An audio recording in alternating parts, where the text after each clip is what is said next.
Terungkap perbedaan IDF dengan Hamas memperlakukan para tahanan Palestina dengan tawanan Israel. IDF menyiksa tahanan Palestina di Israel sebelum dibebaskan, sementara Hamas memperlakukan sandera Israel dengan sangat baik. Hal ini terungkap setelah para tawanan yang dibebaskan memberikan kesaksiannya. Dilansir Anadolu Selasa 28 November, seorang wanita Palestina bernama Maisun Musa Al-Jabali menggambarkan penjara Israel seakan menjadi neraka baginya. Selama 8 tahun ditahan Israel, ia disiksa, tidak diberi makan yang layak. Tidak hanya itu, IDF juga menyemprot para tahanan menggunakan gas beracun. Bahkan para sipir tahanan mengaku bebas melakukan apa saja terhadap para tahanan perempuan. Sebaliknya, kebaikan Brigadir Al-Hassam terhadap para tahanannya terbukti meninggalkan kesan mendalam. Sandera yang dibebaskan Hamas justru memberikan kesaksian baik melalui secari kertas. Media Palestina merilis isi surat dalam berbahasa Ibrani pada Senin 27 November. Seorang wanita Israel bernama Daniel Aloni mengucapkan terima kasih kepada Brigadir Al-Hassam karena diperlakukan baik selama menjadi tahanan. Bahkan ia merasa seperti seorang ratu ketika ditahan di jalur Gaza. Ia pun berharap bisa menjadi teman baik Hamas di waktu mendatang. Diketahui Daniel dan putrinya termasuk di antara gelombang pertama tawanan Israel yang dibebaskan pada hari Jumat lalu.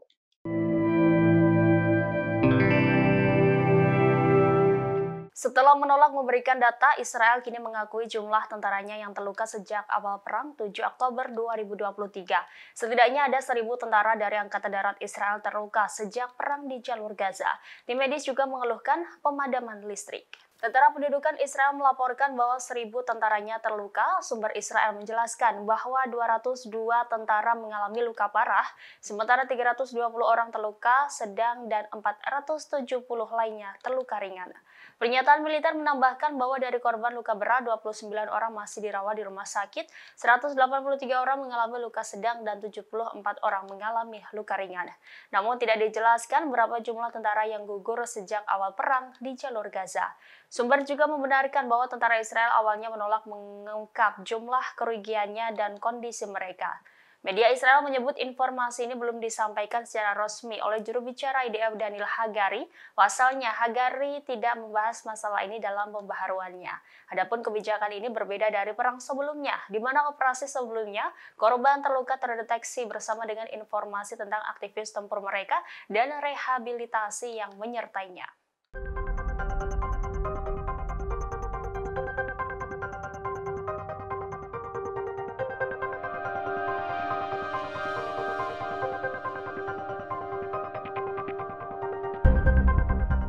Israel berulang kali telah melanggar perjanjian gencatan senjata yang sedang berlaku di jalur Gaza, Palestina. Meski dalam masa jeda sementara, Israel tetap melepaskan tembakan di Gaza Utara. Bahkan pasukan pendudukan Israel menyerang warga sipil dengan bom asap. Melansir Al-Mayadin Selasa 28 November, sumber lokal mengatakan bahwa pasukan pendudukan Israel telah melanggar gencatan senjata hampir setiap hari. Israel menembakkan peluru di lingkungan distrik Sheikh Radwa, Gaza Utara. Tidak hanya itu, militer juga menembakkan artileri dan peluru asap di wilayah tersebut. Sementara di Camp Al-Shati, pasukan pendudukan menembakkan bom asap ke rumah-rumah warga. Sebelumnya, Kementerian Kesehatan Gaza mengatakan bahwa pasukan pendudukan sejauh ini menolak mengizinkan bahan bakar yang dibutuhkan rumah sakit memasuki wilayah Gaza Utara. Ini bukan pertama kalinya pendudukan melanggar perjanjian gencatan senjata. Minggu 26 November, Israel menembaki para petani saat menggarap lahan mereka di jalur Gaza Tengah. Di hari yang sama, 7 warga Palestina dilaporkan terluka akibat peluru Israel. Bahkan Israel juga menangkap anak-anak muda dan mengancam akan menembak mereka.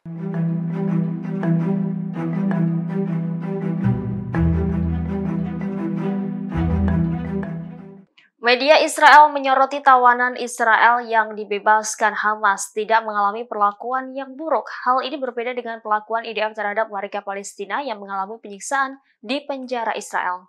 Channel 12 telah menemui sejumlah kerabat tawanan Israel yang dibebaskan oleh Hamas dari Gaza. Media Israel tersebut mengonfirmasi bahwa para tawanan tidak mengalami penyiksaan atau perlakuan buruk dalam bentuk apapun. Hanya saja para tawanan menerima makanan dalam jumlah yang terbatas. Pasalnya dalam 2 pekan terakhir kondisi Gaza nyaris kehabisan bahan makanan. Dengan demikian para tawanan mengalami kelaparan. Israel masih tidak mengizinkan tawanan yang dibebaskan untuk berbicara ke media. Namun, ada pula kerabat mereka yang berbicara kepada media tanpa menyebut nama mereka. Sebelumnya diberitakan seorang tahanan Israel yang dibebaskan mengaku mendapat perlakuan yang sangat baik dari militan Hamas. Daniel Aloni memberikan kesaksian baik Hamas melalui sepucuk surat dalam bahasa Ibrani. Wanita tersebut mengucapkan terima kasih kepada Brigade Al-Hassam karena diperlakukan baik selama menjadi tahanan. Bahkan ia merasa seperti seorang ratu ketika ditahan di jalur Gaza. Ia pun berharap bisa menjadi teman baik Hamas di waktu mendatang.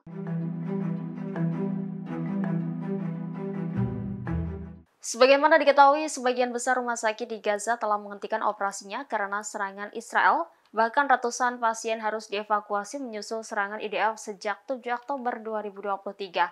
Ahli bedah Inggris mengatakan penghancuran sistem kesehatan Gaza adalah tujuan militer dari Israel. Demikian disampaikan ahli bedah bernama Ghazan Abu Sitah dalam konferensi persnya di London. Abu Sitah menggambarkan pengalamannya menyaksikan pembantaian besar-besaran selama 43 hari di bawah pengeboman di jalur Gaza. Dia juga akan memberikan kesaksian mengerikan di rumah sakit Al-Ahli dan Al-Shifa kepada Scotland Yard. Scotland Yard adalah markas besar polisi metropolitan di Inggris. Abu Sitah mengaku melihat langsung IDF menggunakan amunisi fosfor putih yang selama ini dilarang oleh hukum internasional. Sebab fosfor putih beracun dan dapat merusak organ dalam manusia secara ganas. Meski demikian, IDF telah membantah menggunakan senjata semacam itu. Sebagaimana diketahui, Abu Sitah telah bekerja di jalur Gaza sejak 2009. Ia juga bekerja ketika perang di Yaman, Irak, Suriah, dan Lebanon.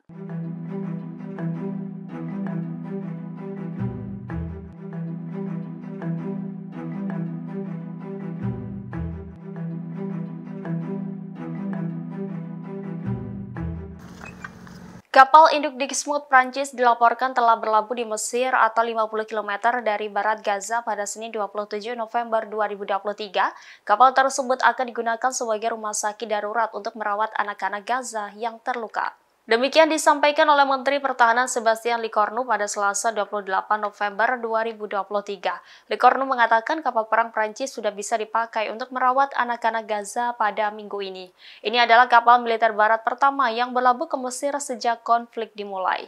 Ia pun menjelaskan kapal perang ini telah disiapkan sedemikian rupa untuk menjadi rumah sakit. Kapasitas medis Dixmude terdapat 2 ruang operasi dan 40 tempat tidur. Kapal militer barat ini memiliki 22 dokter sipil termasuk 16 ahli bedah dan 6 dokter anak. Paris telah menyediakan jika diperlukan 50 tempat tidur di Prancis untuk anak-anak Gaza yang terluka parah dan sakit termasuk pasien kanker. Kedatangan kapal tersebut terjadi di tengah gencatan senjata antara Israel dan Hamas di jalur Gaza. Gencatan senjata sementara telah memberikan peluang untuk menyalurkan bantuan lebih lanjut di jalur Gaza. Selain itu juga menciptakan proses untuk mengevakuasi warga sipil yang terluka. Diketahui Italia juga telah mengirimkan kapal medis Angkatan Laut, sementara Inggris akan segera mengerahkan kapal serupa untuk tujuan medis.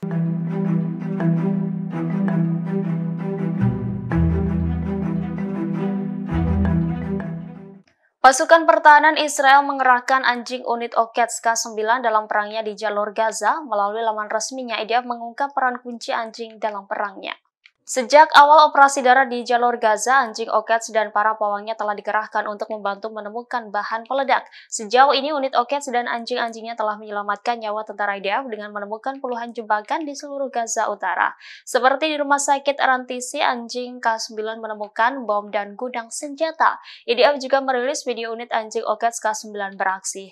Selain itu, salah satu anjing unit menemukan 1 tong bahan peledak yang dirancang untuk membahayakan pasukan yang datang.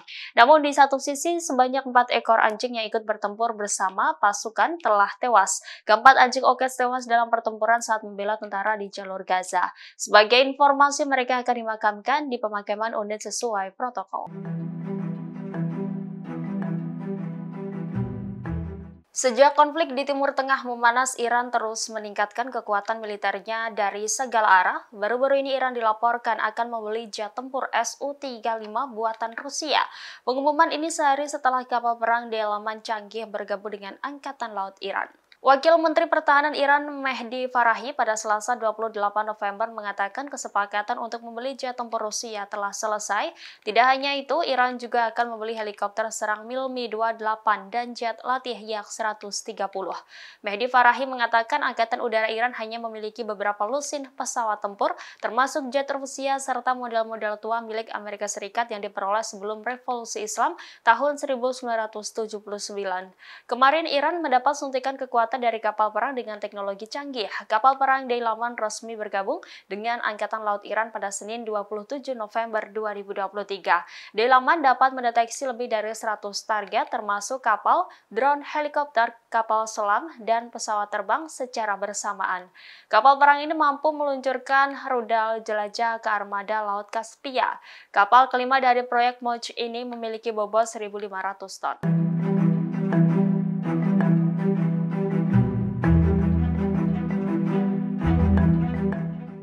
Untuk pertama kalinya, Amerika Serikat akan mengirimkan bantuan kemanusiaan ke Gaza, Palestina sejak konflik dimulai 7 Oktober. Hal ini terjadi di tengah gencatan senjata dan pertukaran tawanan antara Israel dan Hamas di jalur Gaza diperpanjang selama 2 hari.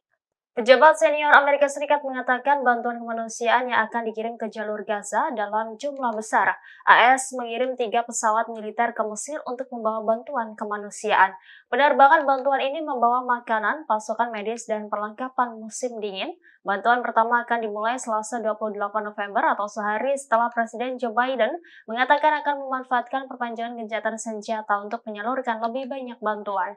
Bantuan tersebut akan diturunkan di wilayah Sinai, Mesir, perbatasan dengan jalur Gaza. Setelah itu, PBB akan menyalurkan bantuan tersebut ke Gaza.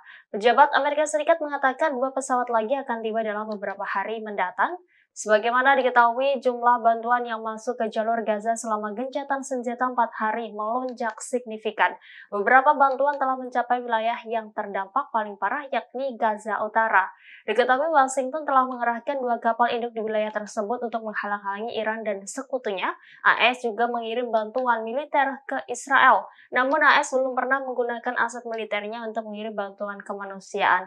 Oleh karena itu, Joe Biden mengatakan akan memanfaatkan gencatan senjata untuk memasok lebih banyak bantuan ke jalur Gaza.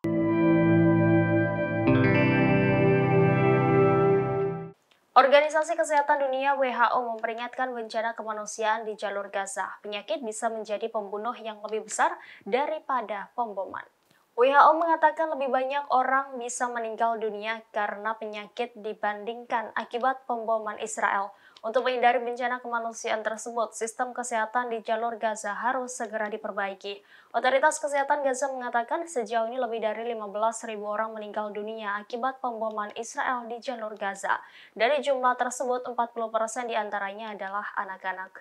Sebelumnya, ahli bedah Inggris Ghassan Abu Sittah mengatakan penghancuran sistem kesehatan Gaza adalah tujuan militer Israel. Ia menggambarkan pengalamannya menyaksikan pembantaian besar-besaran selama 43 hari di bawah pengeboman di Gaza. Dia juga akan memberikan kesaksian mengerikan di Rumah Sakit Al-Ahli dan Al-Shifa kepada Scotland Yard. Scotland Yard adalah markas besar polisi metropolitan di London.